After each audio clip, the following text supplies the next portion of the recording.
bad day for Polyev as the Conservatives lose another MP. This is Now You Know. I'm Rob Snow.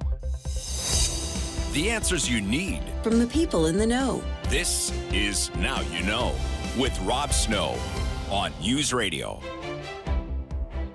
So much for Case Closed.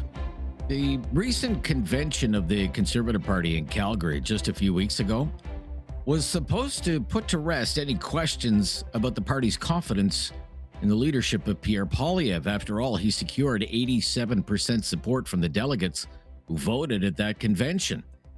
But instead, there are more questions today about Poilievre's leadership of the party because he's lost another Conservative MP to the Liberals. In a social media post a couple of hours ago, Prime Minister Mark Carney said he was pleased to welcome Matt Genereux to his caucus. Genereux's name had come up before as a potential floor crosser, but last year he said he was leaving politics altogether. Genereux represents the riding of Edmonton Riverbend, giving the Liberals 2 seats in that city and 3 in total in Alberta now. Genereux won that riding with 50% of the vote, defeating the Liberal candidate in that riding in the last election by about 3,000 votes. That's today's problem for Poilievre. Yesterday's problem, the actions of one of his own MPs, Jamil Jivani. Jivani is the MP for the riding of Durham, a riding that also happens to be the home of a General Motors plant in Oshawa. And about a month ago, GM announced it would cut a shift at that plant, putting more than 1,000 jobs at risk. That's the main reason he says he recently traveled to Washington to meet with people like J.D. Vance, the U.S. Vice President. The two are friends. They went to law school together. This weekend, during an interview with the right-wing American news outlet Breitbart, Jivani said Canadians were shooting themselves in the foot because of an anti-American hissy fit, and that there could be common ground between Canada and the Trump administration. Some political commentators accused Jivani of bad-mouthing Canada. A Liberal MP went so far as to call him a Nazi. During a brief news conference with the press gallery, Pierre Poilievre was asked about what he thinks of Jivani's remarks. Have you spoken to Mr. Jivani about his comments? Yes, I have. And what was your message to him? Well, my message is that Canadians are understandably upset about the tariffs and the comments that President Trump has made, and that we need to focus on what we can do here at home, what we can control in our own realm in order to be capable of having the leverage to negotiate tariff-free access to the U.S.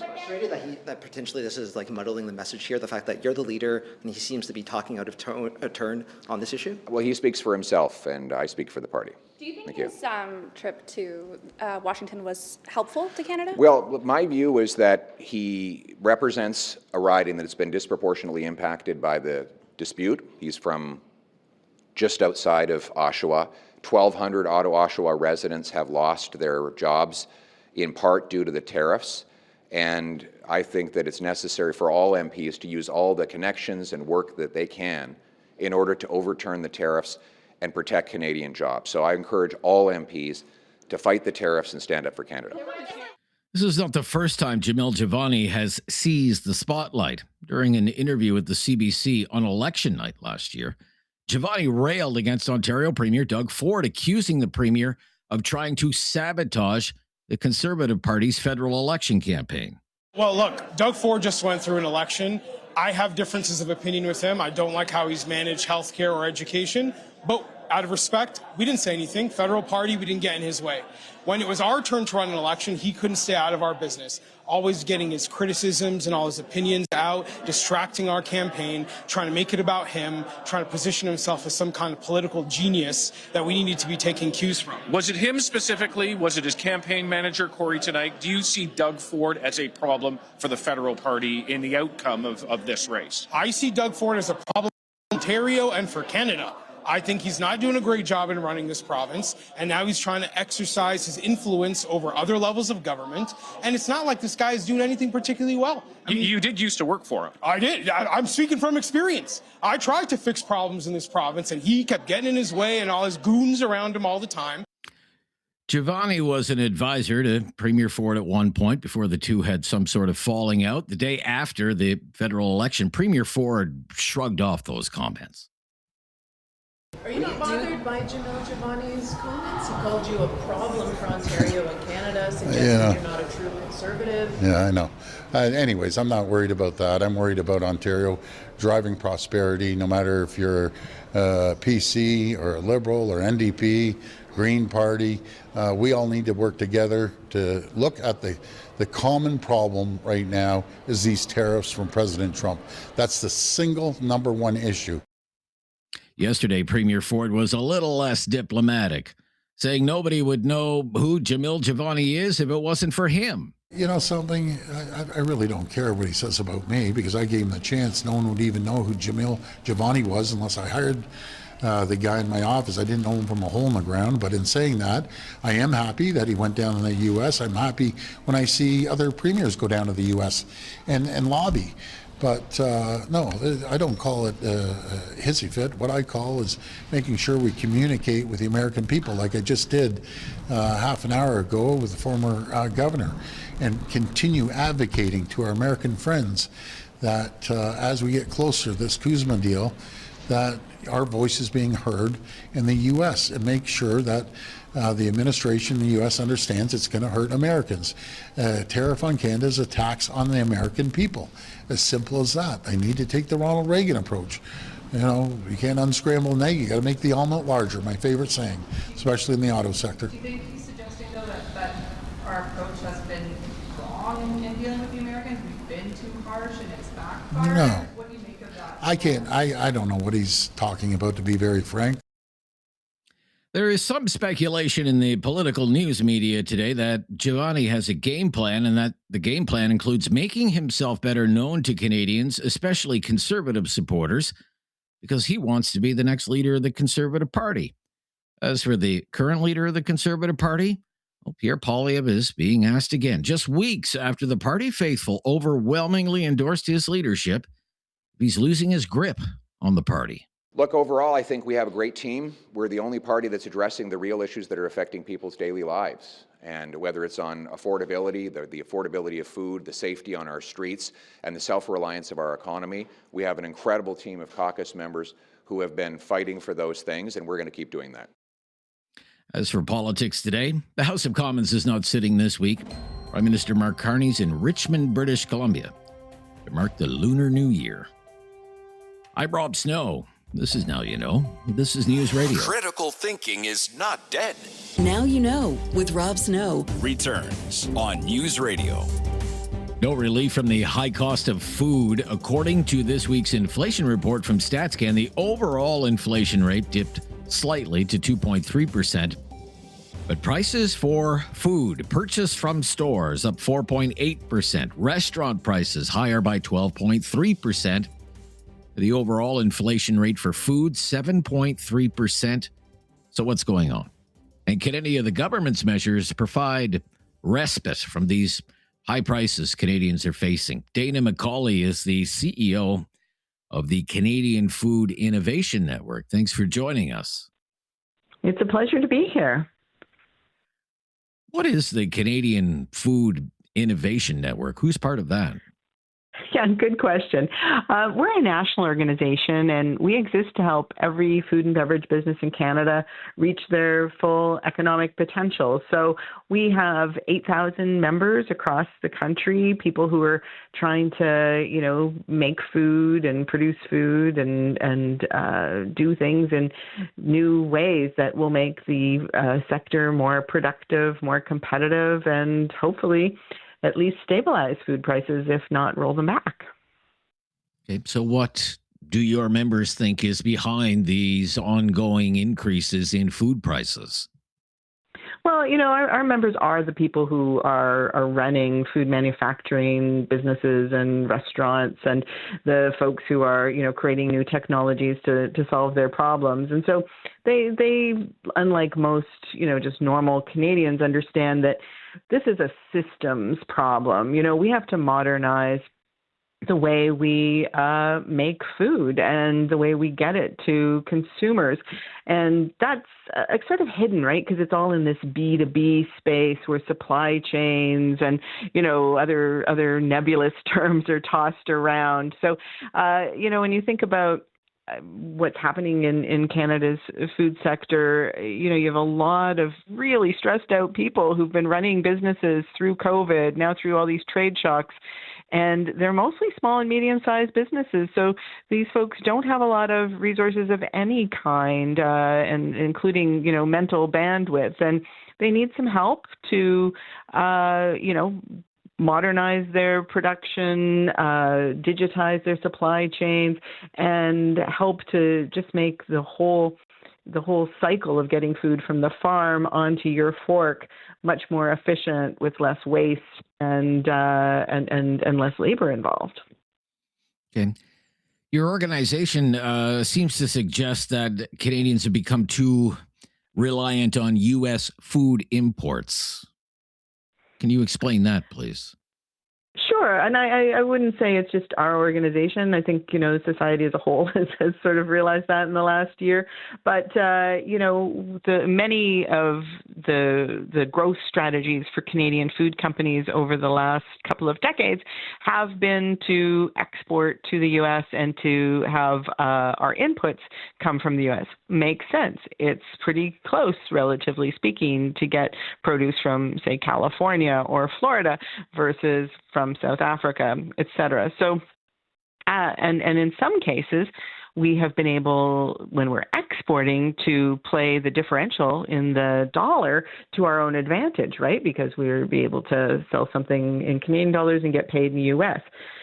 The opposite is true, though, right now, where our dollar is very, very low. And as we bring produce in from the U.S. or, value-added goods that, we want to use in products that we'll sell to Canadians or even to the countries we export to, those are so very expensive. So inflation is, linked to the strength of our dollar versus the U.S. dollar in a lot of ways. Okay. I hear it all the time when we talk about the high price of food. We're being taken advantage of by big grocery store chains. There are people who are convinced of that. What would you say? Yeah, I've been in the food industry for a long time, and I spent about 10 years working as a senior executive in, big Canadian food companies, one as large as $2.5 billion, a year in revenue. So I've been in the meetings where you take your product in and try to sell it to a Canadian grocer. And I've been in the meetings where you do that with folks who are, in other countries as well. And it is very difficult to negotiate as a brand when you only have 4 or 5 companies that you can sell to, and they control the whole national, distribution chain. So I do think there's work to do on making it, easier and having some diversification in the retail sector. Hopefully the grocery code of conduct will be a good first or second step into that type of improvement. But, we can improve all along the value chain, right from the farm gate, to those meetings, and hopefully find some more margin there as well. Okay. If you'll hang on, just a few more questions for you. Dana McCauley's with us, CEO, Canadian Food Innovation Network. Talking about food inflation, the latest reading from StatsCan, 7.3%, much higher than the overall inflation rate. I'm Rob Snow. This is News Radio. Now you know with Rob Snow continues on News Radio. We're talking about food prices and food inflation with Dana McCauley, CEO of the Canadian Food Innovation Network. Dana, on the same day that the Prime Minister announced the Groceries and Essentials benefit, which used to be the Goods and Services Tax Credit, the GST tax credit, Mark Carney also announced that the government would set aside $500 million from its strategic response fund to help businesses address the cost of supply chain disruptions without having to pass those costs onto Canadians at the checkout line. There was another $150 million through something called a food security fund for small and medium-sized businesses. A lot of money, $650 million. What do you think of those announcements?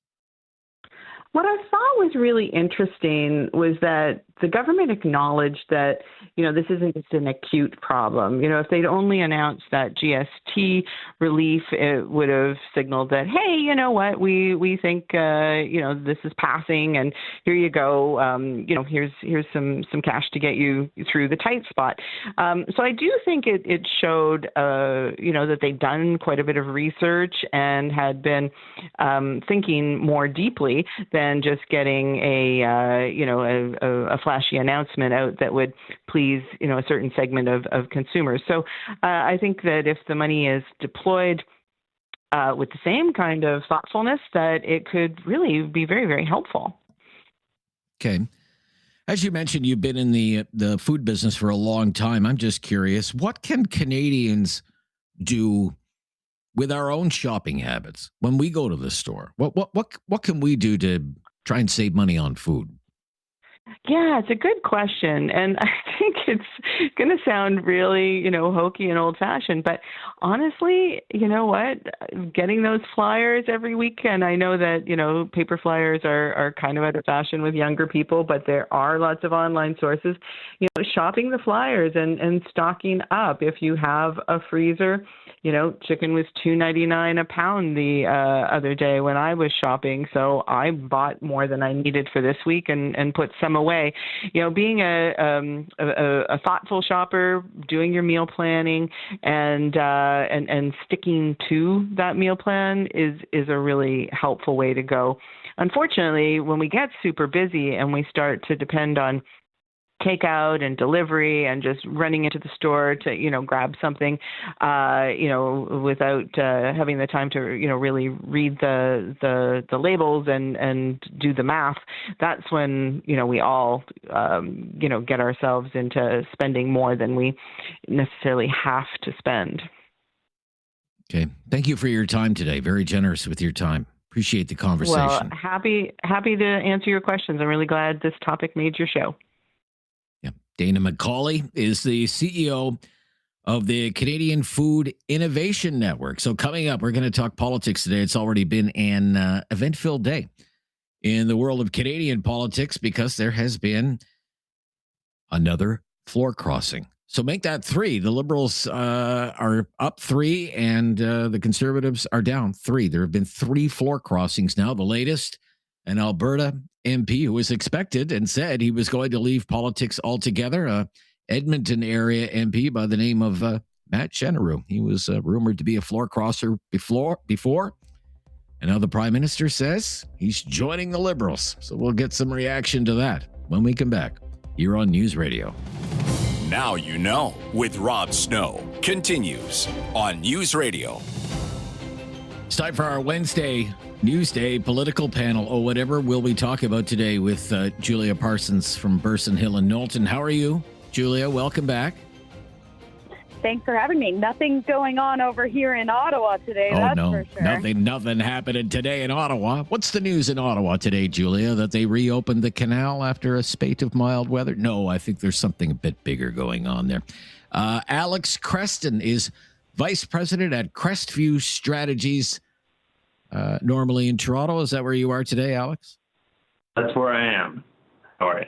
Surviving the freezing rain, I gather, is the story in Toronto today, but maybe a few other stories. Pelted with ice. Pelted. Well, you're probably still having a better day than the Conservative front bench, that's for sure. Matt Cheneru has crossed the floor. Matt Cheneru is now the 3rd MP to leave the Conservative fold and join the Liberals. And in fact, he is going to have a meeting in Edmonton sometime today, if it's not happened already, with Prime Minister Carney. He said he had conversations with his family over the holidays, reflected on the gravity of the moment that our country is living through, which our Prime Minister addressed head on in his speech in Davos. For Canada, this is a moment that demands steady leadership, constructive collaboration between all parliamentarians, and a willingness to stand up and serve, even when the path is not easy. All right? So, Cheneru is a Liberal now. What's your reaction to that, Julia Parsons? Yeah, what a reminder, Rob, of the precarious situation that Parliament is in right now in Ottawa. So I'll say the obvious, not a great day for Pierre Poilievre and the Conservatives. The Liberals are, of course, on the brink of that majority government they want to get so badly, it seems. And that complicates things for the Conservatives for sure. But what also complicates the math here, and I heard it at the outset of your segment, is that the Supreme Court also overturned the results in that Terrebonne seat in Quebec, very tight seat. Prior vote, just one vote on the Liberal side, and now that's going to go to a by-election as well. So I think that's very hard to predict right now if the Bloc could recapture that seat or if the Liberals are able to win it. Takeaway, I think, for your listeners today is every person in the House of Commons matters right now. Regardless of which party, which bench they sit on, any move has huge implications. I really think if another Conservative is to cross, huge implications there. Every by-election will be a spectacle to watch, and certainly those are, pieces everyone here in Ottawa will be paying attention to, but I think the country more broadly, just because of that situation where you could get a majority parliament for Mr. Carney. Okay. What do you think, Alex, about this latest development? Yeah, look, I think that the Liberals are going to govern as if they have a majority. I think the writing is on the wall. They are going to govern for the full term of this election, one way or another. I think Mark Carney is going to get his majority. I don't think that I don't want to presuppose the decision of the people in those ridings where there are by-elections pending. But if the Liberals were winning most of those seats before in the last election, where polls were super tight, and now with the polls widening, I think we can expect that they'll retain the seats they had. And we should start to plan, and everyone should start to plan as though this is a government that is going to sit for the next, 3.5 years. Hey, Alex, let me ask you, how big a blow is this for Pierre Poilievre? Coming out of the convention, 87% support from the Conservative Party faithful in Calgary. All right, the leadership questions are behind him. There's been no more floor crossings. It's Poilievre's party. It's Poilievre's show now. And now here we are back to this. Like, how big of a blow is this to him? I think it's only a blow if he lets it be a blow.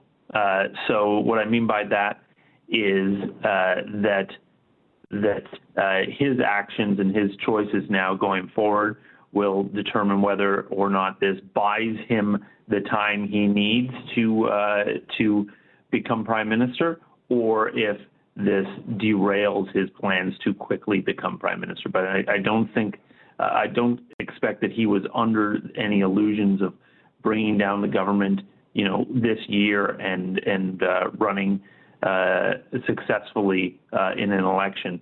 So I don't think that ultimately does this really change anything. It's sort of like, if you sell while your stock is low, then you lose. But if you hold on, the tides may change. Okay, interesting. Julia, how big a blow is this to Poilievre and his leadership of the party? Well, it's a good question. And what I would say here is there is a real opportunity. I think I look back at just, a year and a half or so ago, when things were completely different. Justin Trudeau was prime minister. We've seen that Carney, for example, has really taken the post-Trudeau era to rebrand the party. There is a real opportunity for Conservatives, and, I think we are starting to see some of that from Mr. Poilievre out of the convention to really lean in, bring in new ideas, look for some areas where they can collaborate with government. There's clearly some pieces like energy policy, economic pieces where there's an opportunity to collaborate. And I know that, following the meeting between Carney and Pierre, there was some discussion of where they may be able to collaborate. So I think there's some opportunity for the leader to take this moment and run with it and bring forward new ideas, creative ideas. That could change the situation, but it's so far, it's so ever shifting at this time that I don't think you can say today exactly what the outcome of the next election will be. So. Okay, we'll be right back. Well, then we'll turn our attention to what I would call another irritant for Poilievre, and that is the Giovanni factor. When we return, this is News Radio.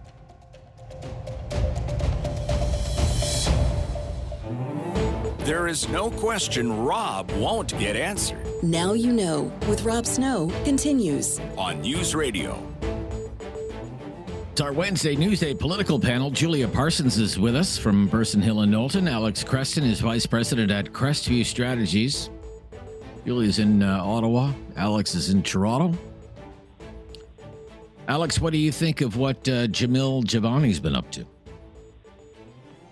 I think that the Canadian and American business relationship has thrived so long because of the real relationships between individuals on both sides of the border. And I think we need to be exercising as many of those as possible. So whether it's Doug Ford talking to governors on the other side of Lake Ontario, or Danielle Smith going down and exercising the relationship she has, or Jamil Giovanni, who happens to have a very well-placed personal relationship with the Vice President of the United States.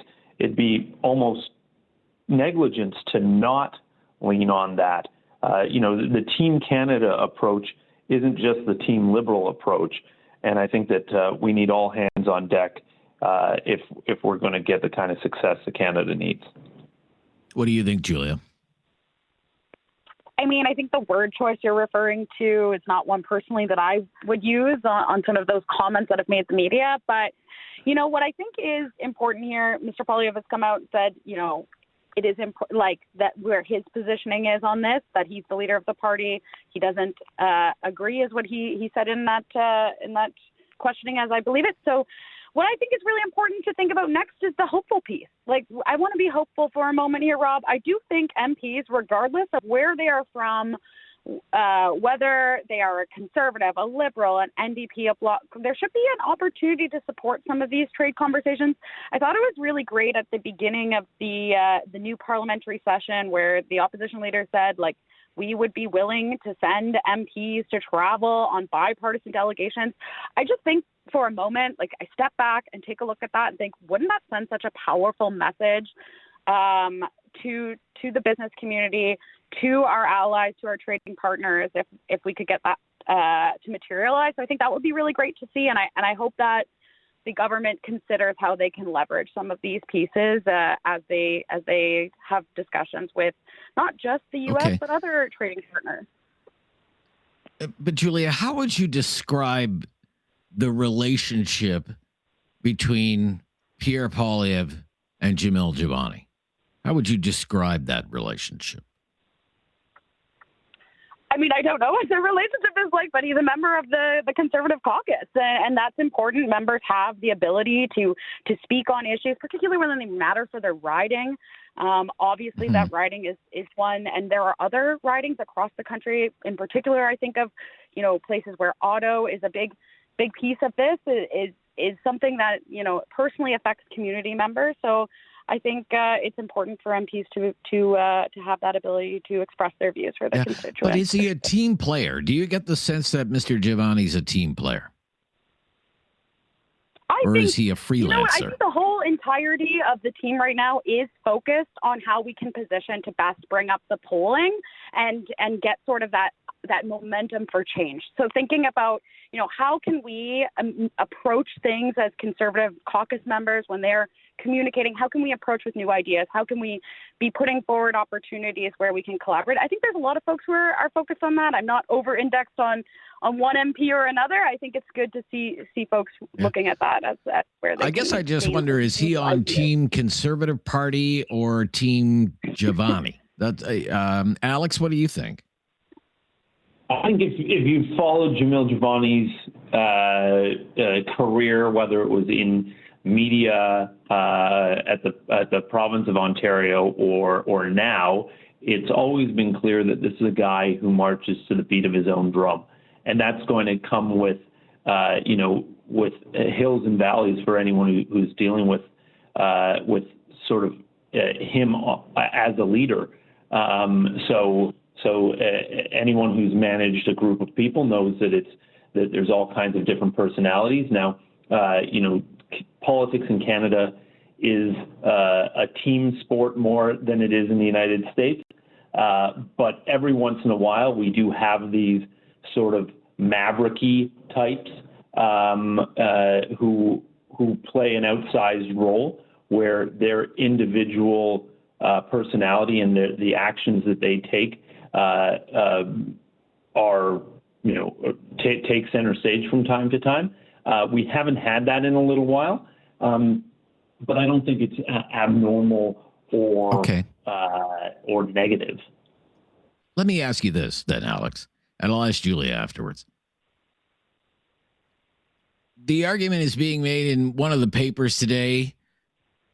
Look, Pierre Poilievre's time will eventually end, maybe sooner rather than later, as leadership of the Conservative Party, and Mr. Giovanni is positioning himself to be a contender in the next Conservative Party leadership race whenever that comes along. What do you think, Alex, very quickly on that? Well, there is no Conservative Party leadership race, and there isn't a mechanism to have one anytime soon, so it doesn't matter. Doesn't matter. All right. Julia, very quickly on that one in a minute or less. Poilievre safely and overwhelmingly won the leadership review, and I think that's what's important right now. I'm not worried about a leadership race. There isn't one, as Alex said, and if I was advising anyone right now, I'd be thinking about, how can we be positioning ourselves best to win the next election on any of the issues of the day. Okay, be right back. We're going to turn our attention to what's been happening in Ontario and some of these polling results for Doug Ford. They're not great. We'll be right back. This is News Radio.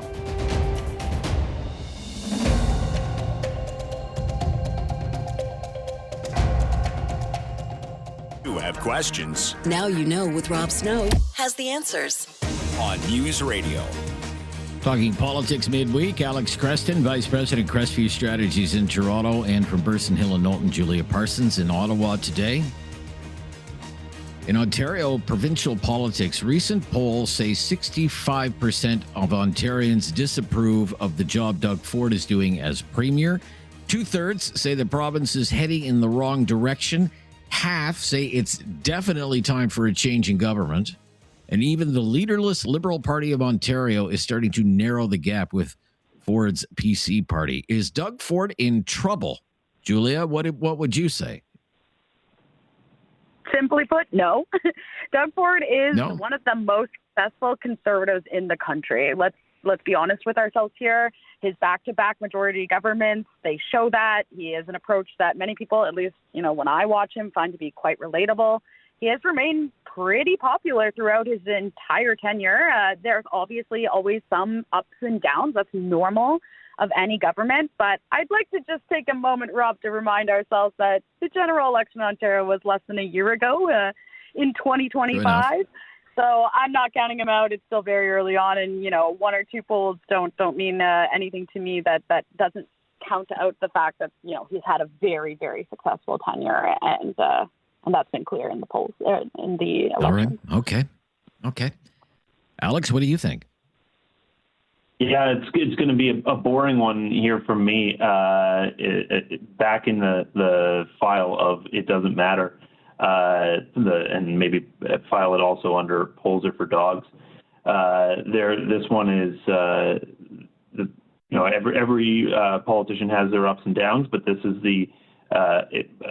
no one's going to panic over one poll here or there in a 4-year term of as has been said, one of the most successful Conservative politicians in the country. Okay.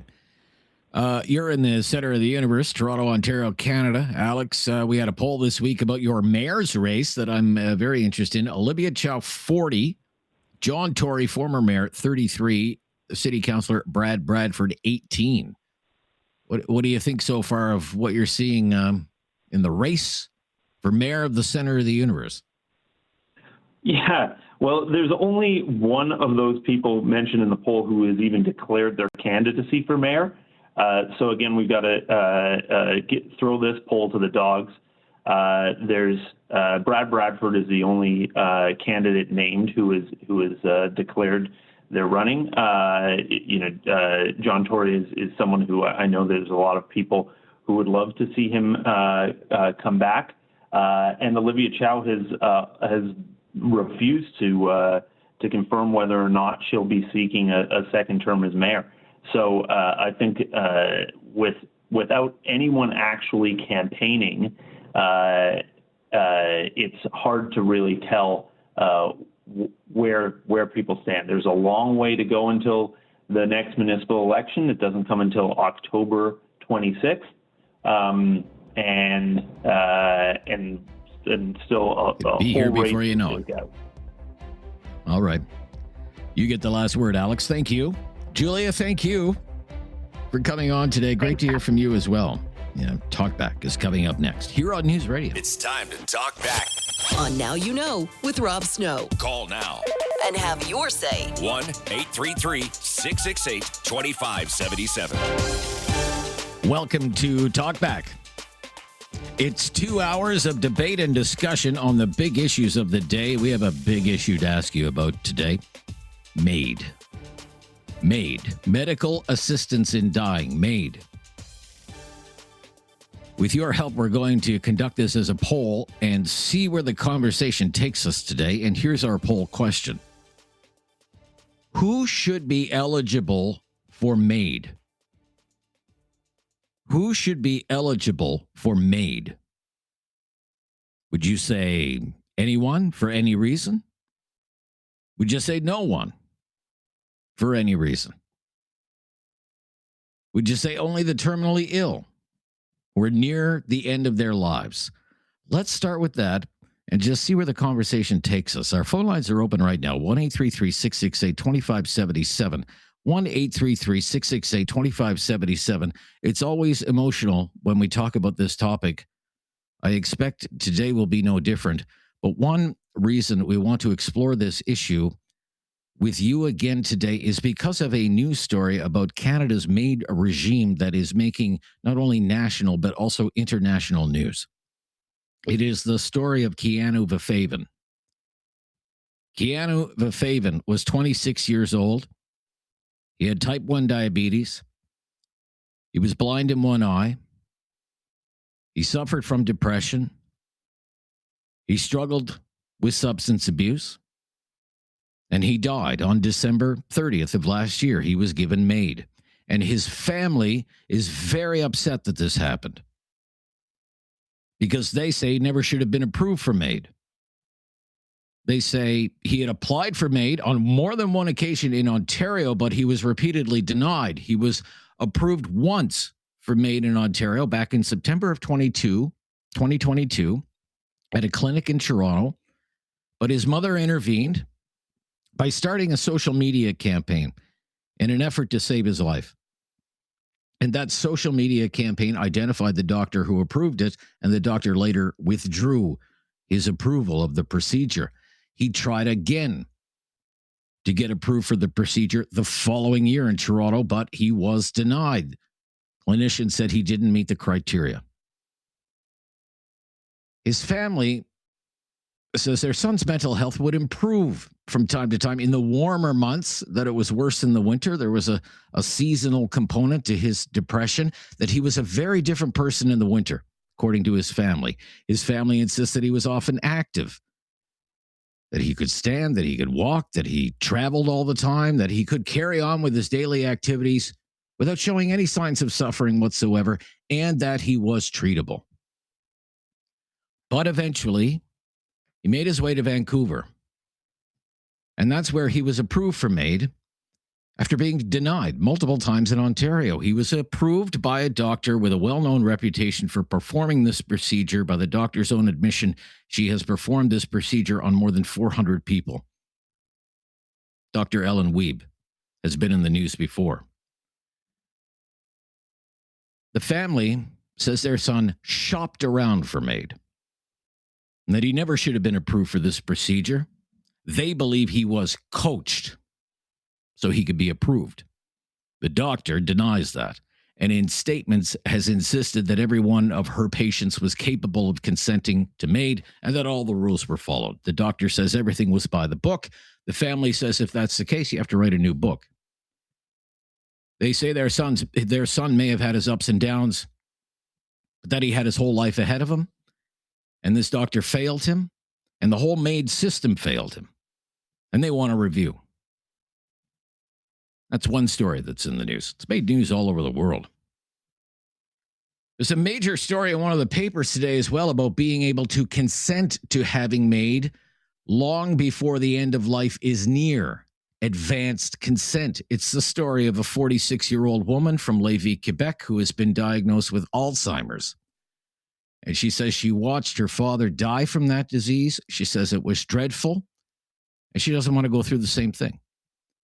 And in Quebec, and for now only in Quebec, she has gone through the process of being approved for MAID in advance because she says she doesn't want to live like that. She doesn't want to put her children through that.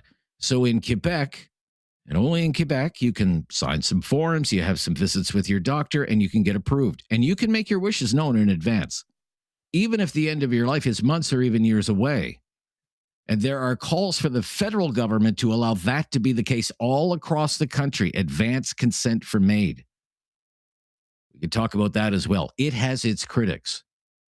MAID has its critics, many of them in Canada. The United Nations Committee on the Rights of Persons with Disabilities wants the Canadian government to limit MAID to people who only have a terminal illness because it says inadequate social supports are leading the disabled to disproportionately seek advance requests for MAID. And cases like that have been in the news from time to time. People living in low-income housing, people relying on government benefits, small monthly disability payments, and some have given up hope and feel that life is not worth living. So they seek out approval for MAID. In addition to that is a deadline that is a little more than a year away that could see the federal government expand the eligibility of MAID to people who are only suffering from mental illness. That is due to take effect in this country of March of next year, and also has critics and supporters. All to say there are some people in this country who think the current rules around MAID aren't restrictive enough. They think they should be tightened up. They say there are far too many people being approved for MAID when they shouldn't be approved for MAID. There are others who think the rules around MAID are too restrictive and that eligibility should be expanded. We want to know what you think. So tell us what you think. Who should qualify for MAID? Anyone for any reason? Nobody? For any reason? That used to be the law in Canada. Only people who are suffering from a terminal illness and close to death? That was the original MAID law. It has since been changed. 1-833-668-2577 is our call-in line. 1-833-668-2577. If you've never called before, mention that, please. We'll make your call a priority. And let's have the talk again about MAID. I'm Rob Snow. This is Now You Know. It's Talkback on News Radio. Have something on your mind you want everyone to know? Call now. Hello. 1-833-668-2577. It's Talkback on Now You Know with Rob Snow. Medical assistance in dying. MAID, our topic today. Who should qualify for MAID? That's what we're asking. Who should qualify for MAID? Anyone? No one? Only people suffering from a terminal illness close to death? 1-833-668-2577. And take part in our conversation, please. Charlotte in Calgary today, I think, is up first. Charlotte, are you with me? Good morning, Rob. Thank you for the introduction that you gave to MAID. I thought it was very good. One thing that wasn't mentioned is I've heard that Canada is number one in all of the world in terms of offering medical assistance in dying. Oh, which by far. Is not a great by thing. far. Yes. by far. So, and interestingly, I'm just driving home now from a doctor's appointment of a type 1 diabetic. And just hearing that report was so sad that we don't have the resources to support people that have, chronic diseases, mental illness. And I think that a lot of money is being spent in some areas and not in other areas. And I take the stand that we shouldn't allow MAID for anybody under any circumstances, because I feel like we're putting ourselves in the place of God. And then where do you draw the line? Like, this person can and this person can't. So I think that the quote unquote safe direction is to say not to offer it, because I think that it is not good, and I think that it's wrong. Okay. What about people, because we did draw a line originally, the government drew a line back with the original MAID law and said, if you are suffering from a terminal illness and close to death, your death is reasonably foreseeable. That was the line in the sand. Right. You think even that's too far? Yeah, like both my husband and I have experience with aging parents that had debilitating diseases, and their last days were very, very, very difficult. And my mother and my father probably would have qualified for MAID, but I couldn't put that on myself in terms of, and dare I say the murder word. There is I could not make that decision, I couldn't make that decision. So if I could, is that because of religious beliefs? Are you a religious person? I'm a faith person, yes. So yeah, I guess that would bottom line be the main reason, Rob. Yes, is that I don't put I don't want to make decisions that I feel like only God can make. And it was a horrible, horrible time that we went through with my mom with dementia, my dad with Alzheimer's. But I have total peace that that we did the right thing. And I just couldn't make that decision to allow MAID for them. And the doctors didn't even discuss it with them. They might have known that, we wouldn't have even considered it. But I think you just open up a huge can of worms once you say some people are allowed and some aren't. And now they're saying, that apparently they're offering it to veterans and to children and to those with mental illness. And I think how far our society has fallen that this is now a solution or a proposed, answer. You think it's gone too far? You think it's gone too far? Absolutely. Yeah. Okay. Thank you, Charlotte in Calgary today. From Charlotte to Kitchener is Sarah up next on Talkback. Hi, Sarah. Hi there. Hi, Sarah. Yeah, good to hear from you. What's your opinion here? Who should qualify for MAID? Well, I wanted to acknowledge everyone's opinion, and I know it's a very sensitive subject. And what I did want to say is, I had a lot to say before the previous caller. I just listened to her, and while I do respect what she has to say, I believe a lot of feelings come into play with MAID as it relates to religion. So I think if we can remove that from the conversation and look at it more pragmatically, like for that family who disagreed with their son making that decision for himself, well, I feel very sad for them that they're, grieving their son. I also believe that a 26-year-old has the right to make his own decisions. And while they may not agree with it, it's not fair to then now challenge the system for everybody. And the example that you gave of that young lady in Montreal, Quebec, or wherever she was in Quebec, sorry. Yeah, Lévis is just outside of Quebec City. Yeah, Lévis. Yeah, okay. Yeah, where she, is making a decision ahead of time for herself. I absolutely respect that, and I believe that should be her choice. When you've progressed so far into a disease, like if you're talking about ALS or MS, and you've progressed to a point or anything cognitively where you cannot then apply during that time, you absolutely should be able to apply ahead of time. And I appreciate why it would be so difficult for others, family members and such, but I think that we should allow those people to make those choices for themselves. However, having said all that, I am also equally as heartbroken as that previous caller to hear that people with disabilities are making choices because of the lack of programs, care, ODSP being so minimal. there absolutely has to be a change when it comes to funding and programming and assistance for people with disabilities. Like, we cannot. That it's not about, I'm ill or I'm terminally ill.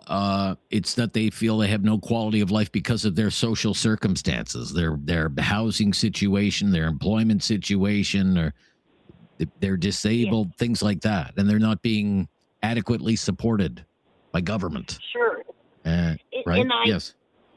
Yeah, and I don't envy the person who has to make a decision as to, who is eligible for MAID, but I absolutely believe that it should be an option for people, and it's not our choice to say whether someone can make that decision for themselves. Thank you for your call. Named Kitchener today. 1-833-668-2577. Who should qualify for MAID? Our topic on Talkback today on News Radio.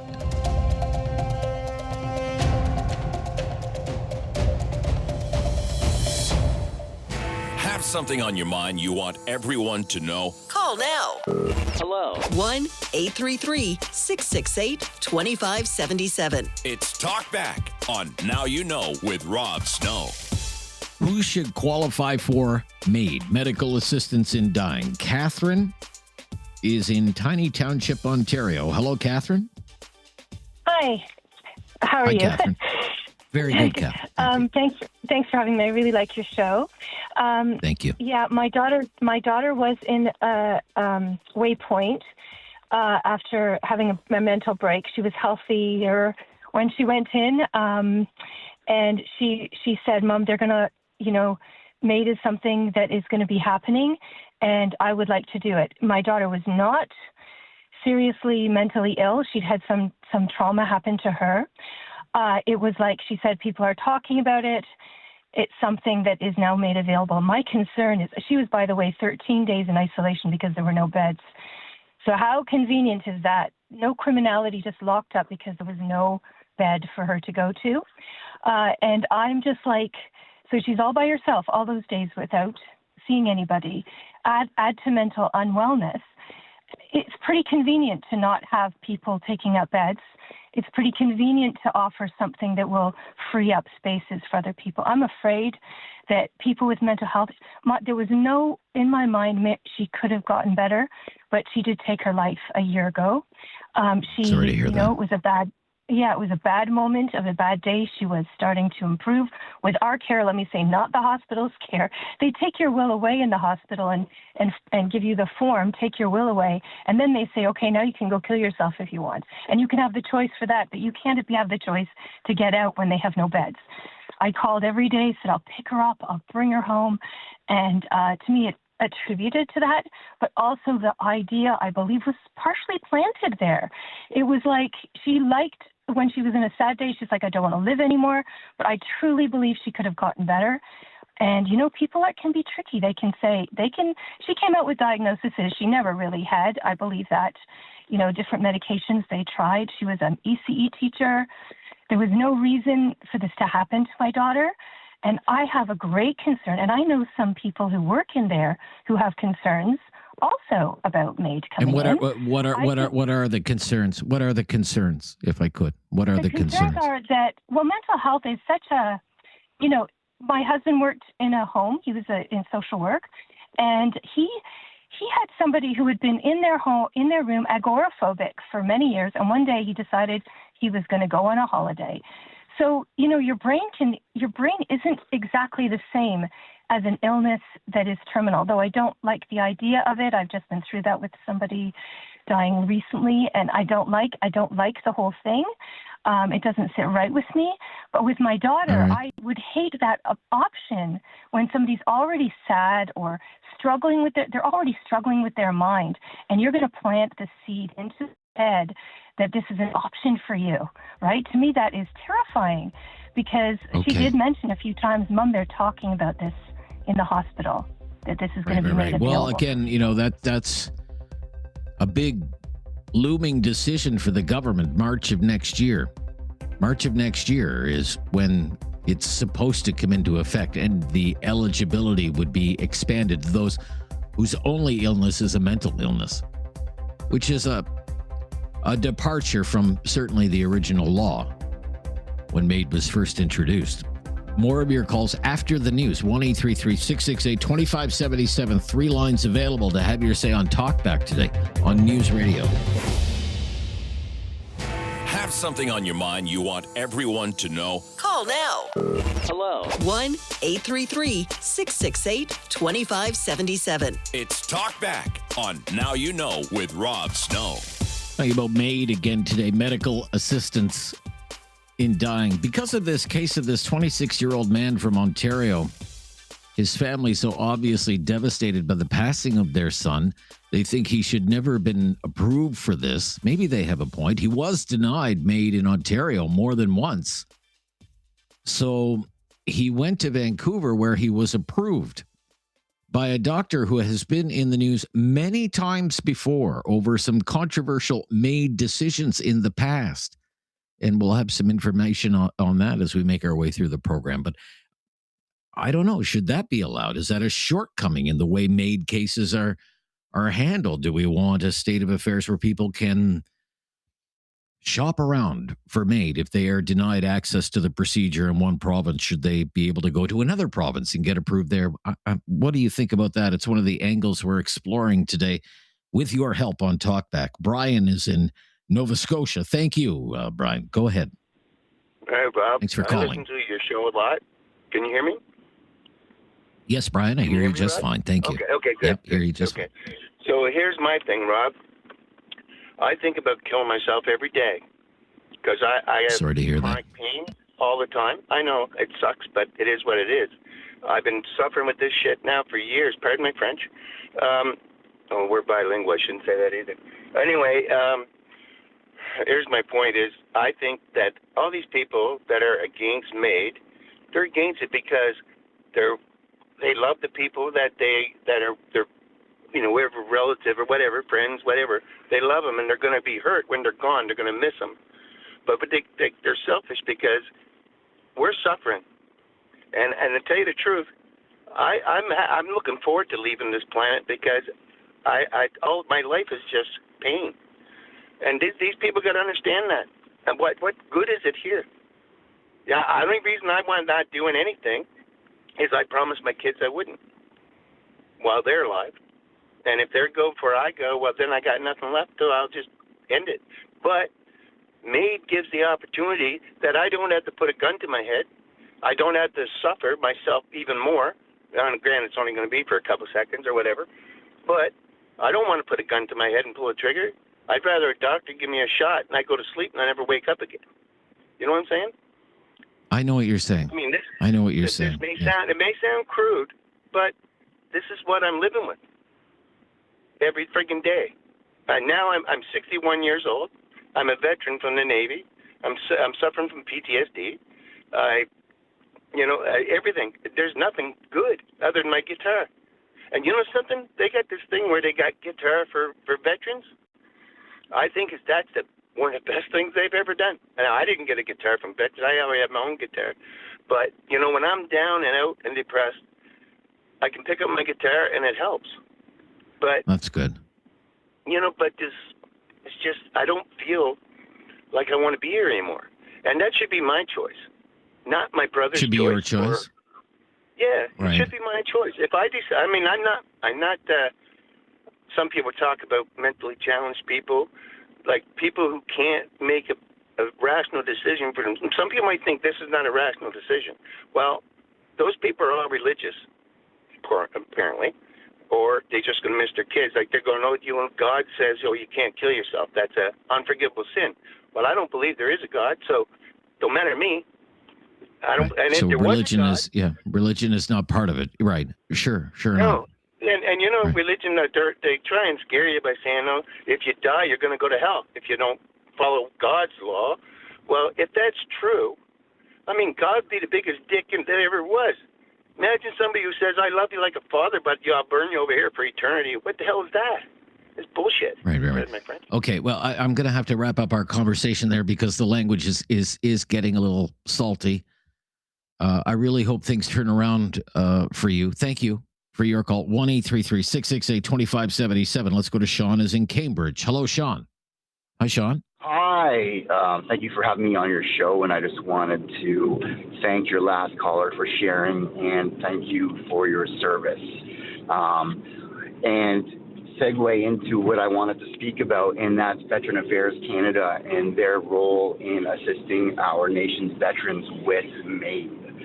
We've had instances in the past where MAID has been given out a little bit too, let's say, too easily.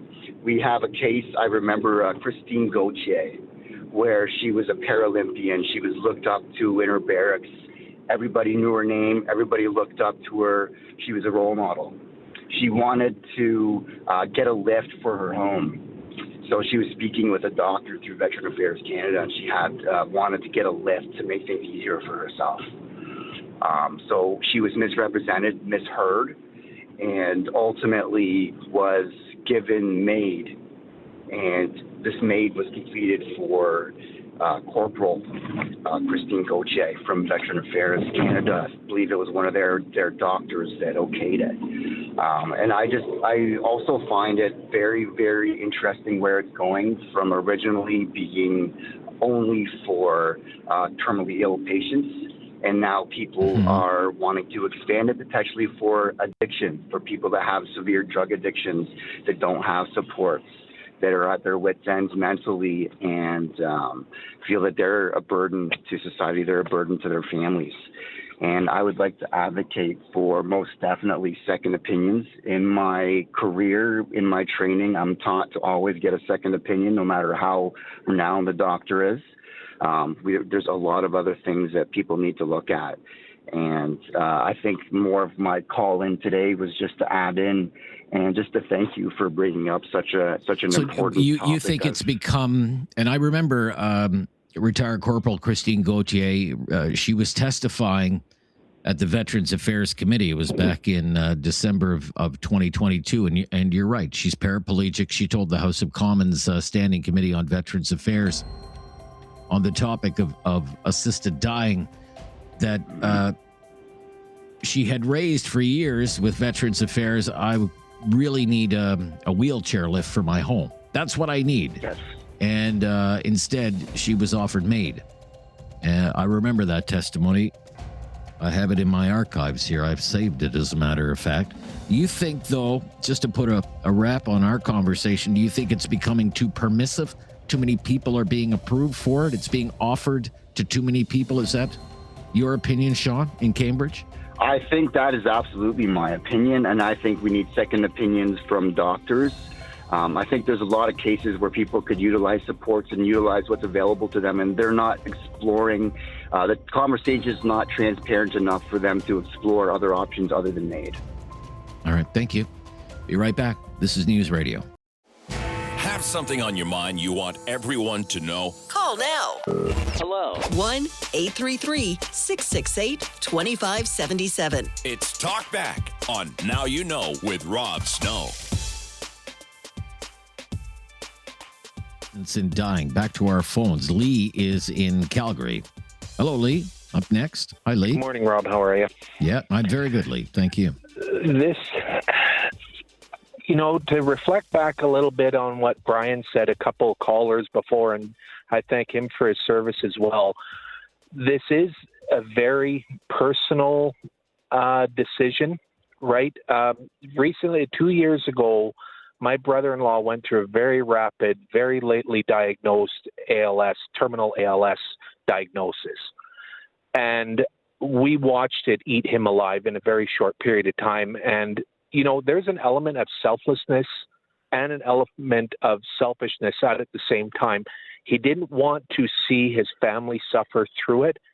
And the one thing that could be said about MAID in a terminal situation is when you're able to choose a place, a time, your family's around you, you can go surrounded by everybody you love, not alone in a hospice or alone in a hospital bed.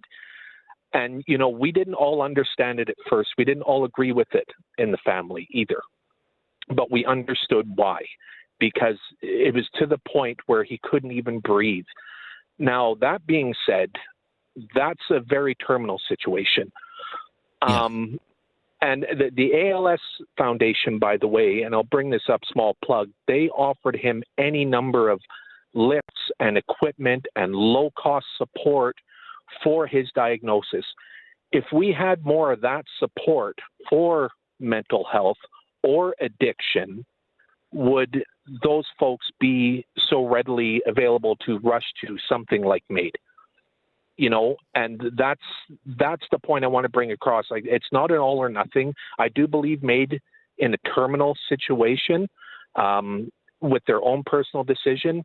I agree with them, right? But there's got to be some stringent. There has to be some strict guideline to it, I would think.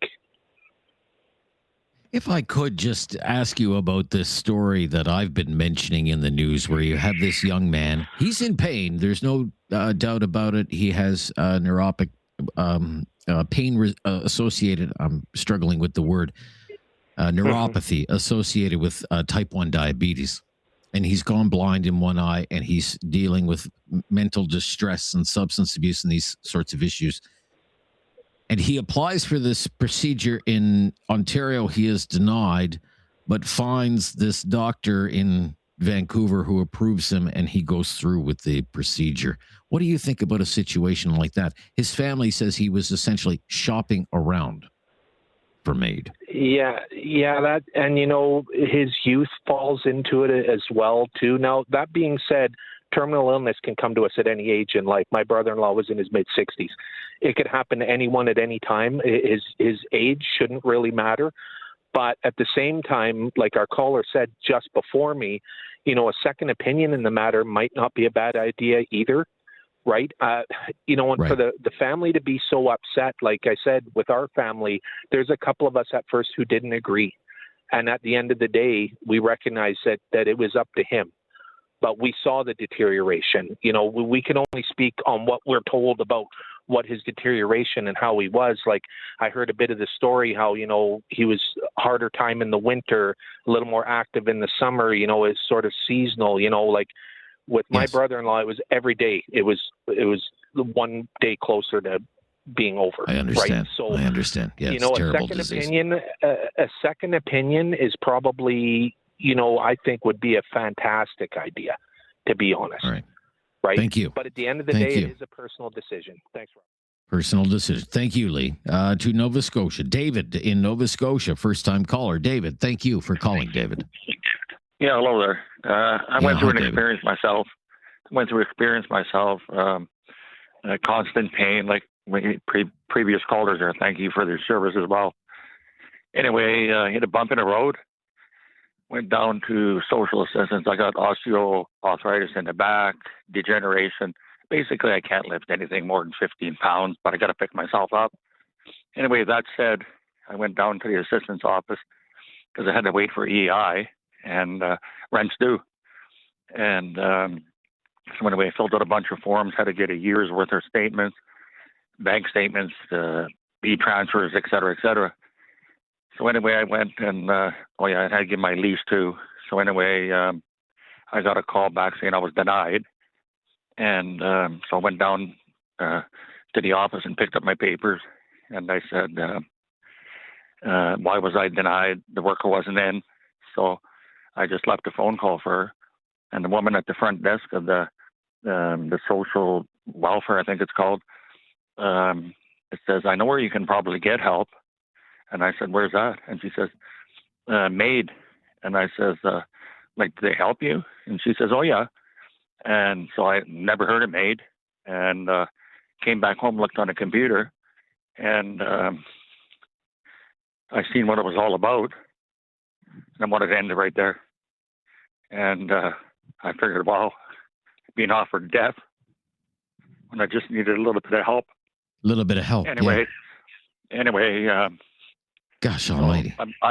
I am a believer in Christ, and I just sat there and bawled, and I said, Lord, I said, it's my time. I got to go. I got a back. I can't walk hardly. And I'm sitting there and ready to get it done.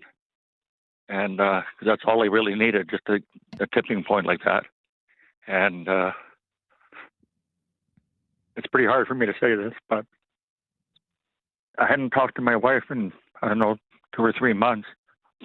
And I'm praying away, and my phone rang, and here's my wife, and she says, "You want to go for coffee?" And I said, "Excuse me?" And I didn't recognize her voice at the time because I was just so upset. And I said, "Who is this?" And she says, "It's your wife, Jamie." And I says, "Well," she says, "You want to go for coffee out of the clear blue sky?" You tell me that wasn't Jesus? For sure it was. Well, I'm still alive today because of it. But yeah, I think it's too loose. Too loose. And it's basically you can go to the corner store and somebody will offer you perhaps, yeah, and perhaps. So with that, okay. So Look, they're gonna cut us off here, and we've got to run. And I'm really sorry to do that. I am so glad that you found your way out of that hole, but you highlight, a very important part of our discussion. It's something a great many people are worried about, is that vulnerable people, such as the circumstance that you found yourself in, who are seeking assistance, are instead not getting the sort of help they need. They are instead being offered MAID. Gosh almighty, this is News Radio.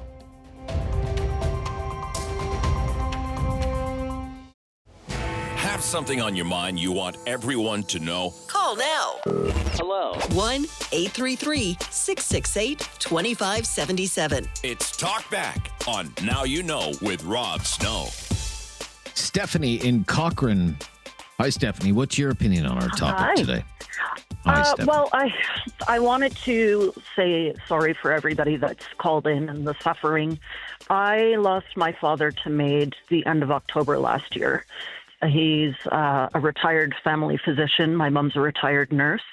He was diagnosed the beginning of August with Alzheimer's, and within 7 weeks, he could no longer write or remember my mom's name from time to time. And I feel that a lot of the people calling in saying it's loose are misinformed because they don't understand the process. There was 2 virtual interviews with 2 separate doctors to make sure that he knew what was happening, that he understood the process, and ultimately he decided to execute. And you have a small window because he has to be able to give consent the morning of. And 3 days in a row, he was lucid and was asking for Dr. Peter.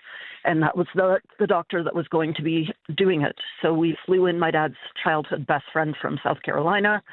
My husband was there. My sister was there with my mom. And, it's not loose whatsoever. And we're lucky because there's only a 3-month window and then the MAID expires.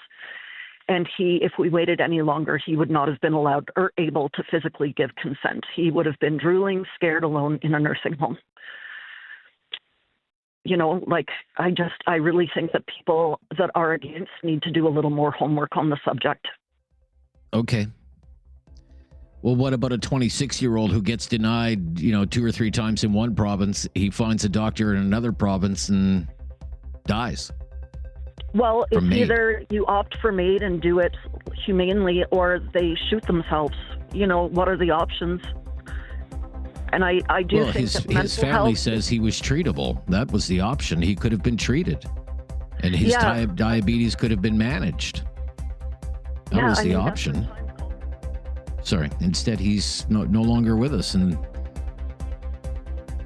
his family is speaking out quite forcefully about it. This is News Radio. It's time to talk back on Now You Know with Rob Snow. Call now and have your say. 1-833-668-2577. Welcome to hour number 2 of Talkback today. We have been discussing a heavy-duty topic today, MAID, medical assistance in dying, asking who should qualify. Anyone for any reason, nobody for any reason. There are people who believe that. It was the law in Canada before we had MAID. Or only people who are suffering from a terminal illness and are close to death. We have been discussing the case of a 26-year-old man from Ontario. His family very unhappy that he was denied MAID in Ontario more than once and eventually made his way to Vancouver, where he was approved by this procedure by a doctor. And they want answers about how that could happen. There have been those who have suggested about free will And if that person really believed that their suffering was so intolerable that they didn't want to live anymore, who are we to stand in their way? It's complicated. Never an easy answers when you're dealing with a sort of topic like this. But his parents, they do feel let down by the system. They feel as though the system took their son away from them.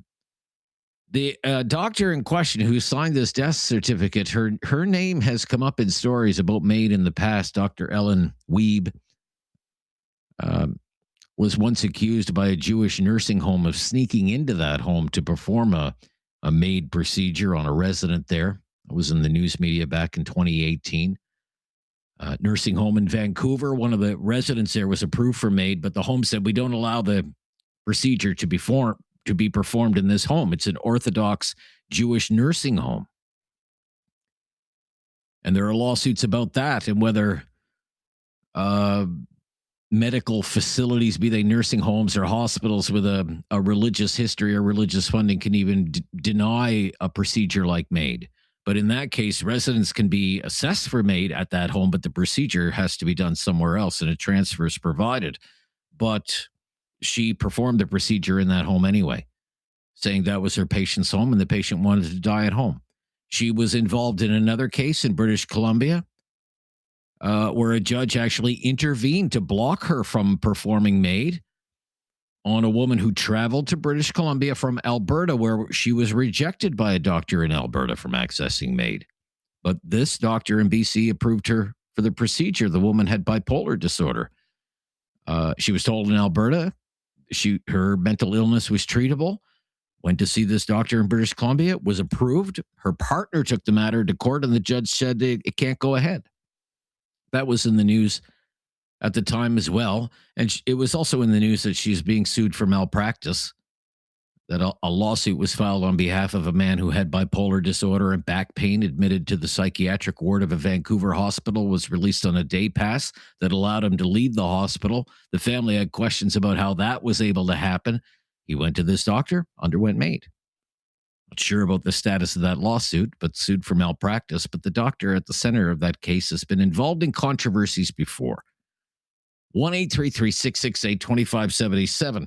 1-833-668-2577. Tim is in Calgary today. Thanks for calling, Tim. You're on the air. Thanks, Rob. Good show. To answer your question, no, I don't agree that it should be available to anyone who wants it. I know that it is a personal decision and a sensitive decision, but what kind of horrible society are we living in that when a person in need calls for help and then is denied financial assistance but is offered death instead? That's a horrible thing for anyone to be offered and have to deal with. But that caller that Dave Paul talked about, that I admire his courage and in his faith, to follow his faith and stay close to that. But no, Rob, I don't agree that it should be for every situation. I think it has to be for certain situations and sensitive situations, I know, but no, not for everyone at all. Okay, there are moves afoot to expand eligibility for MAID.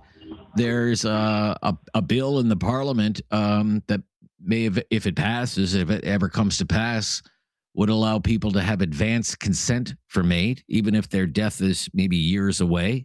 They want to be able to plan for it. This is already allowed in the province of Quebec. What do you think about something like that? Advance consent, being able to give it? No? Not at all, no. We have things to live for. We have reasons to live, not to die. And, to say, well, if my life is not going well for me, I can just go ahead and end my life. This is a slippery slope that I don't think our society should be going down. It's godless. When that one caller called in and, cursing God for his problems, but, what if he put his faith in God and put his faith in Christ and turned... Okay, I don't want this to be to become the evangelical hour. What I want to get at, because that's not, I think, what's envisioned, say, on the issue of advanced consent for MAID. Let's say somebody is diagnosed with something like Alzheimer's. They know that they're going to decline. They know that they're going to decline to such an extent that a time will arrive where they won't be able to consent because they will not have the capacity to do that, to consent to a MAID procedure. You don't think that should be allowed? No, I don't. I can see the stuff like ALS. I can see the situations like ALS or terminal cancer where people in dire pain, and I had a relative of ours just recently went through that, and I don't agree with it, but I can see why they would do it. But when people who have addictions, or people who just are in depression and say, well, you know what I'll do, I'll kill myself, or that it's offered by the government to a soldier who is looking for an apparatus to help them in their home, they deny that, but they're offering to kill them. I think it's an awful thing that we're dealing with. And no, I don't agree with it. All right. Thank you for your call. And just like that, the second hour of Talkback is underway on the controversial subject of MAID, medical assistance in dying. All of our phone lines are free right now if you would like to jump in on this conversation today. Starting a brand new hour of Talkback here on News Radio. Have something on your mind you want everyone to know? Call now. Hello. 1-833-668-2577. It's Talkback on Now You Know with Rob Snow. At the heart of the question today is, who should qualify for MAID? You know, what goes into that for you? What goes into that equation for you? Who should qualify for MAID? 1-833-668-2577. 1-833-668-2577. Yeah, on the issue of advanced consent for MAID, I would say watch this space. Advanced consent for MAID. What do you think about that? Making it part of life's plan, an estate plan, if you will. Where does that fit into your thinking when it comes to this discussion? It is allowed in Quebec, but only in Quebec for now. As I mentioned to the previous caller, there has been a bill that has been introduced in the Parliament for a second time now, and this is what it aims to do. Basically, allow what is already allowed in the province of Quebec, take that nationwide, and allow Canadians to pre-plan, if you will, for MAID in advance and give their consent to end their life with the help of a medical professional. It could be many years before they die. If that were to ever come to pass, this would be a major development in how MAID is regulated in Canada right now. The proponent of this legislation is Senator Pamela Wallin from Saskatchewan. You may recognize her, former broadcaster. It's her bill. She tried to get it passed before. It didn't go anywhere. She's trying again. The federal government, for its part, it's been holding consultations off and on about this. It's been talking to provincial governments about it, healthcare professionals, legal professionals, disability advocates, religious organizations. It's going to have to eventually confront this because of the Quebec situation, where you had a provincial government just create a law that is in no way in line with the federal regulations on this. But that law allows residents of Quebec to request MAID in advance if they're suffering from a serious and incurable illness or a severe physical impairment, even if their natural death is not imminent. And Senator Wallin is essentially saying that's the template. And we should have the federal government use the Quebec law as a national template. And if it were ever to pass, Canadians in other provinces would be afforded the same opportunities, if you will, to arrange for the MAID procedure in advance. But in order for that to happen, there would need to be an amendment to the criminal code. With respect to the Quebec law, all the federal government has said so far is that it will respect that law, and there won't be any criminal prosecutions. But observers have said that, well, you can't have that. You can't have a circumstance where the criminal law is going to be enforced in some part of the country, and it's not enforced in other parts of the country. It's the Criminal Code of Canada. But the big problem that proponents like Senator Wallen saying they're trying to solve is because the current law still requires, in the vast majority of cases, what are called Track 1 or Track A cases, the need to consent to MAID, as one of the previous callers said, right up until the end, the day of the procedure. There are people suffering from illnesses, terrible illnesses, dementia, who would prefer MAID. But they can't access MAID because eventually, because of their disease, they lose that capacity to consent. And so they suffer. And they shouldn't have to suffer.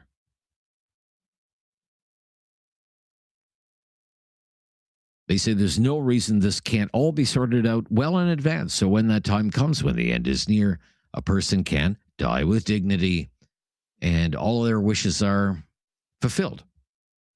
And they say there would be safeguards built into the legislation to ensure that when that time comes, everything is done according to the wishes of the individual and within the confines of the law. But it would mean the law as it's currently written is going to have to change again. 1-833-668-2577. 1-833-668-2577. Jason is in Calgary. Thanks for calling, Jason. You're on the line. Hey, Rob. Nice to talk to you. Yeah, nice to talk to you. So I just wanted to weigh in a little bit.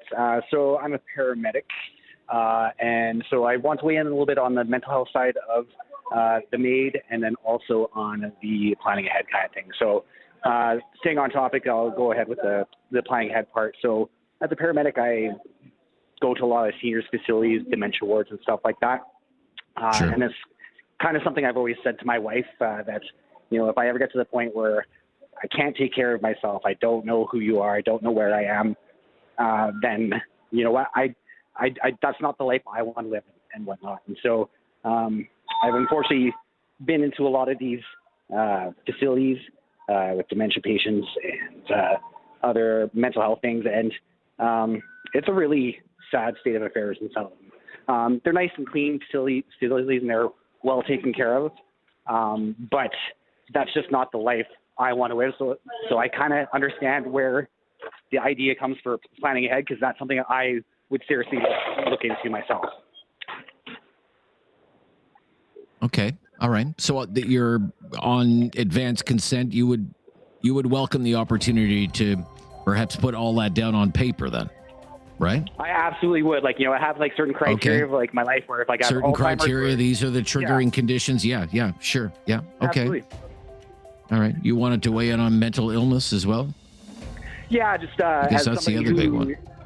Yeah, so I get there's certain parameters that need to be in place for people who are having these kind of mental illnesses and whatnot. But as somebody who has had an unwork-related episodes of anxiety where I had to get treated and whatnot, I suffered through it for 3 minutes. Sorry, not 3 minutes, 3 months. And I wouldn't wish that on my worst enemy. So for somebody who has to live through that every day of their life for years, I can kind of get where the sentiment is coming from, because it's until people have actually experienced severe depression and severe anxiety, you can't wrap your head around it, and I didn't until I experienced it. Now I have a much better appreciation for dealing with patients who are going through it themselves. All right, understood. Thank you for your call. 1-833-668-2577 to join our discussion on Talkback today. This is News Radio.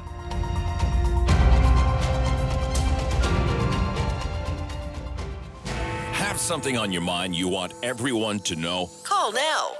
Hello. 1-833-668-2577. It's Talkback on Now You Know with Rob Snow. On the MAID law. Colin in Cambridge is up next. Hi, Colin. Thanks for calling. You're on the air.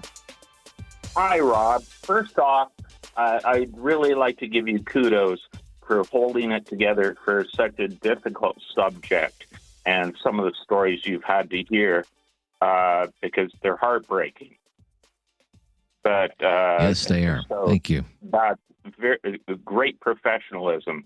But I want to compare two things. One was my mother on oxygen and in horrible health trouble But as she was being taken to hospice, she wanted to go home because she said she still had more to do. So that was one perspective. And that's the thing. These things have different perspectives. I had a friend who he told me very kindly, finish my sentences when I can't. And he was a kind man, but had he known that when he went to a facility that he would become a violent, angry person, it would have horrified him. So he would have chosen to have advance choice to be able to have MAID. I see. Because he wouldn't want his person to be that person. He would not have wanted to decline to that extent and become that way, you're saying? Yes, it would have horrified him. Would have horrified him. Yeah. So when I have talked to people about this, I have asked them because people seem very open when I've talked to them about this ability to have advanced consent for MAID. People will recount watching their parents or their grandparents decline in such a way, and I ask them, do you think your mother or your father wanted to live in that condition? They say absolutely not. And if they had the opportunity to avoid that, they would have. Yes, and so my mother wouldn't have wanted that. My dad, he doesn't want that. But Edward, this nice man, he would have wanted that had he known that he could have turned horrible. Right. It's not an option anywhere else except for the province of Quebec right now. And there is a push on. And as I say, watch what happens with this. I say that from time to time. Watch this space. Watch this bill from Senator Wallen in the Senate and see what comes of that. I say it's in the Senate doesn't mean it's close to passing. This is a bill that originated in the Senate. It happens that way sometimes in our parliamentary democracy. It can happen that way. A bill can originate in the Senate, not necessarily in the House of Commons. Rare that it would become a law, but she's tried twice now. It's one of her causes. Thank you for your call. Colin in Cambridge. Be right back. Margaret, hang on the line. This is News Radio 2577. It's Talkback on Now You Know with Rob Snow. We've been talking about MAID today. I really appreciate all our callers. I know it's a very personal topic for a lot of people. Medical assistance in dying, asking who should qualify. 1-833-668-2577. But it's an issue that I've been following since the very beginning. The very beginning for me is not when MAID started. The very beginning for me is the Sue Rodriguez case so many years ago, more than 30 years ago now. And she lost her case. To have a medically assisted death. And she suffered from ALS. The Supreme Court made that ruling and then reversed itself. 1-833-668-2577. Margaret in Drumheller. Thank you for waiting, Margaret. Hi, Margaret. Yes, thank you for taking my call. I appreciate your show. Welcome. It's this is a topic that no one can delve into and get the depths of it because the suffering is intense. I have only one comment to make. I don't wish to discuss this. I just want to put a comment out for your listeners and for yourself, if you care to hear it. It is that, please, you're about the only radio announcer, I know one other, that is unbiased in all the stations that I can get. And I appreciate that so much. We just need unbiased things. And I really think that in the case of MAID, this is such a topic that goes way beyond human understanding. As they say, we see through a glass darkly. We see in part and know in part. And so that crosses all conversations. And I would never be in a position to judge anyone who made whatever decision. It's too deeply personal. And I just want the conversation to be open And I just was disappointed when I felt there was a dismissive attitude towards someone of great faith who said that gave an experience of faith. And it was said, I don't want to turn this into an evangelistic hour. Well, we need to, faith, maybe not for you, maybe not for loads of people, is not there. But for those who have that faith, for those who deeply believe, who have had experiences, those who had a glimpse beyond, I do not think that they cannot be allowed to express this. And I just want all listeners to I have allowed them. Do not be ashamed of your faith. No. I'm not. It's not that I want people to be ashamed of their faith. I would never say you should be ashamed of your faith. I just don't want this to become a show about religion. I want this to be a show about this, because this is laws that are being written by our elected representatives in a legislature, and lines are being drawn and lines are being erased. And I want to get a better sense from people today where they think those lines should be, just given some of the developments that have happened with this file going back more than a decade now. That was my point. For example, on this issue of advanced consent that I've been talking about, Senator Wallen's bill, she has outlined in that how all of this could work, that it would only be for those suffering from a serious and incurable disease or an illness or a disability, and people would have to put everything down in writing. They would have to make a written declaration, and there would be triggering conditions. They would write down, when I reach this state, when I have reached these triggering conditions, I therefore believe that it's okay to go forward and I'll go and meet my maker. And it would have to have witnesses, and the person would have to be assessed by not one, but two competent professionals. And there would have to be a medical verification of those conditions, and it would only be good for 5 years. And then you would have to renew it. You could revoke it at any time. And even if the person had one last moment of lucidity and expressed resistance to a MAID procedure, then everything would stop and there would be no MAID procedure. And that's basically how it would work. I'm just trying to get information out there, because that's a line that would be drawn, but it also means other lines are being taken away, because it means the current MAID law has to be rewritten. That's my only point. I thank you for your call, Margaret. If I offended you in any way, I apologize. Keith is in Turner Valley. Keith? Yes, good afternoon, Rob. Thank you very much for receiving my call. You're welcome.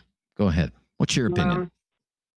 My opinion varies, and I think we do have to be very, very concerned with many of the programs that are being offered to the general public.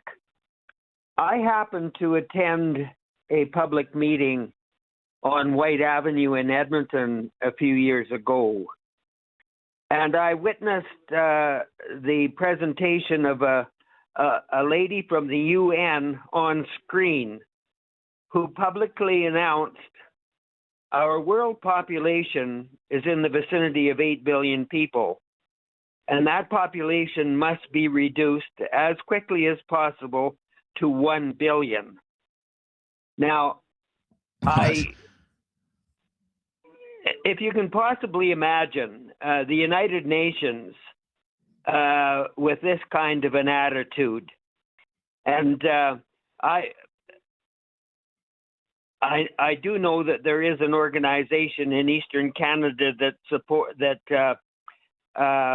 provides information on MAID and is doing a wonderful job to try and get the whole concept well known by Canadians. Just a little while ago, Rob, there was a country connected with the previous Soviet bloc, and I think it was Latvia. The government, and it was publicly announced, the government there had released information that the MAID program in that country would be discontinued. And okay. I thought that was a wonderful procedure. It was very shortly after the United Nations person provided the listening public with that information on reducing population that our government here in Canada stepped up their advertising and program on MAID. Okay, I'm not sure if there's any kind of link between those two, and not having seen the presentation that you saw. I'm not saying it didn't happen. I can't really comment on it, but thank you for your call. There are lines available, 1-833-668-2577. Who should qualify for MAID? Anyone for any reason? Nobody for any reason. Some people think that. Only people who are suffering from a terminal illness and are close to death, or should you be able to plan in advance? Maybe years in advance. The bill in the Parliament about that. 1-833-668-2577. I'm Rob Snow. This is News Radio.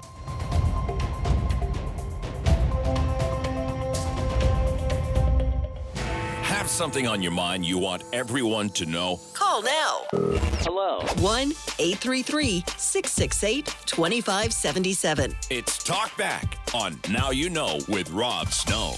I would just say another thing to watch in the whole MAID development in Canada is mental illness, and whether Canadians are going to be allowed to access MAID if their only condition is mental illness. That's the next big thing, and there's a deadline looming on that. Okay, this was supposed to be the law of the land already in this country. It was supposed to come into effect 3 years ago. The government wasn't ready, so it delayed it for a year and until 2024, and then 2024 came and went, and the government said, well, yeah, we're still not ready. We're putting it on hold for 3 years. That's when Mark Holland was the federal health minister at the time. Everything's on hold for 3 years until 2027, and now it's 2026. So unless something changes, if the government has a change of heart or says we're still not ready for this, that will come into effect in March of 2027. And after that, people who have a mental illness and only a mental illness, and their death is not reasonably foreseeable in any way, they would be allowed to access the MAID procedure. When the original law was written, was not the original intention. Avi is in Calgary. Thanks for waiting, Avi. Yeah, you're on the air. Hey, Rob. This is my first time calling, but I do listen to your show pretty much 4 days out of the 5 weekdays. Okay. And, thank you for that. Yeah, well, I've been listening to this topic as well. Like, what I find is the views are very, it's either one end of the spectrum or the other end of the spectrum. It's either, I've been feeling it's either a strong no by some callers or strong yes. I think it should be decided case to case, but depending on what type of illness it is, what do you have, what's the future of that illness, if there's any chance of getting better, or any aid that can, if a person is just can't afford a diagnosis, then this should not be an option. It should be get him help, right? Get that person help. So it should be case by case. But then then that's another gray area. Who decides that case by case? Who's in that panel? Is it the government? Is it the panel of doctors? So there's a lot to do in that, but it should be case by case. Thanks. Sure. But yeah, and it is, it's up to medical professionals, to make that diagnosis and the prognosis and, what are the chances of recovery for this individual. And that's how it's done now on a case by case basis.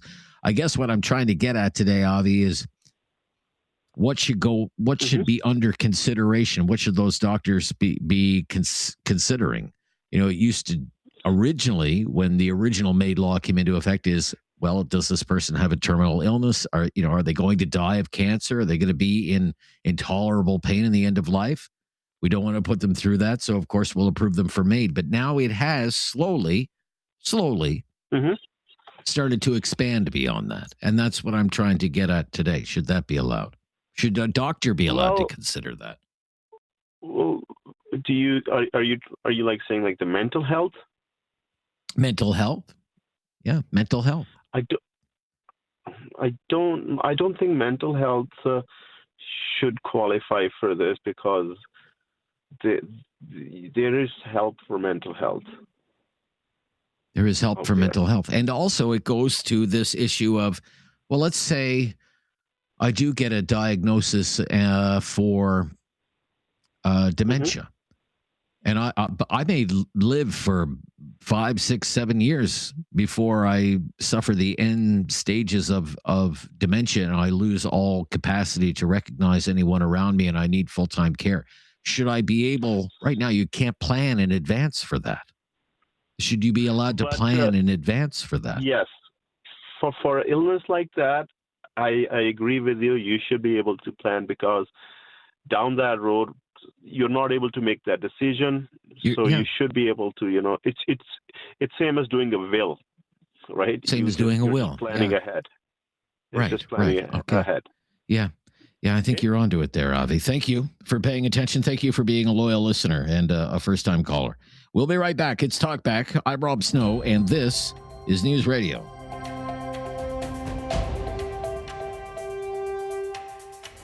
Have something on your mind you want everyone to know? Call now. Hello. 1-833-668-2577. It's Talkback on Now You Know with Rob Snow. Who should qualify for MAID? That's what we've been talking about today. Time for a couple of more calls. Mark is in Airdrie. Thanks for calling, Mark. Hi, Mark. No? Okay. How about Justin then in Calgary? Let's try Justin. Hi, Rob. Yeah, hi, Justin. Thanks for calling. You're on the air. Great show. Like to say hello to Curtis, too. I don't think I'm going to do that. Okay, I need you to speak right into the phone there, Justin. Need you to speak right into the phone. Can barely hear you. Oh, all right. Is this better, Rob? Not much better, no. Try again. Okay. How about... Yeah, that's better. Okay. All right. Hi, Rob. Hi, Curtis. It's a great show, guys. I really think that mental health is a decent reason to be qualified for this. I, unfortunately, have had five close people to take their own lives. And in every situation, it has been their family who has found them. Now, what would be better? Would it be better to die in the hospital, in the morgue, family can visit them? Either way you look at it, they're gone. They're now gone. I think it's horrible that people have to find their loved one passed away. Friday, I'm going to a funeral where we get another person with massive. I'm sorry to hear that. Unfortunately, we're having a very difficult time with your cell phone, so I'm going to have to wrap up our conversation there. My point with the whole mental illness side of us is that is not the way the original law was written. That is not what MAID was supposed to be when this started about a decade ago. When the original MAID law was passed, the language in the law said natural death had to become reasonably foreseeable. Now, that law was challenged in court in Quebec by two people whose death was not reasonably foreseeable, but they wanted MAID because they suffered from degenerative physical illnesses that had eroded their quality of life, and they suffered from debilitating pain on a daily basis. We have taken calls like that today from people who are in that state right now. And the court in Quebec sided with those two individuals, and the MAID law was deemed unconstitutional. Parliament was forced to change the law, and it repealed the requirement that a person's natural death had to be reasonably foreseeable. It was a big change. But then, for some reason, at the behest of a small group of senators, unelected senators, this planned expansion of MAID was added so that it would become accessible to people whose only underlying condition was a mental illness. Now you say, well, what's worse, having someone die from MAID in a hospital or being found dead of a suicide by their family members? Well, I would advocate more treatment for mental illness is what I would advocate for. This expansion, of course, has its supporters and critics. Supporters say, well, there's no great difference between a mental illness and a physical illness, and we've heard that for years. And to suggest so is discriminatory. They're both debilitating, should be left up to the individual, and the autonomy of the individual should be respected. I can appreciate that. Critics say this is going to be terrible for vulnerable people. This is going to be terrible for poor people, for people who have inadequate housing and a lack of social support. It's going to be devastating for the poor and the disabled, who disproportionately suffer from mental illness. Do we want poor Canadians opting for MAID because they're depressed about life? And as well, there are treatments for many, many mental illnesses. And there's no need for sufferers of mental illness to access MAID if their mental illness can be managed and treated. That's the next big test for the Liberal government on this. The Conservative Party's position is it should not happen. The new Prime Minister seems to have other things on his mind, understandably, and has expressed no interest in the topic whatsoever, nor has he ever been asked about it, as far as I know. Thank you for all your calls. Emotional, heavy-duty topic today, but I appreciate everyone and their opinion. Back tomorrow, brand new topic. More of your calls and always the latest breaking news on News Radio.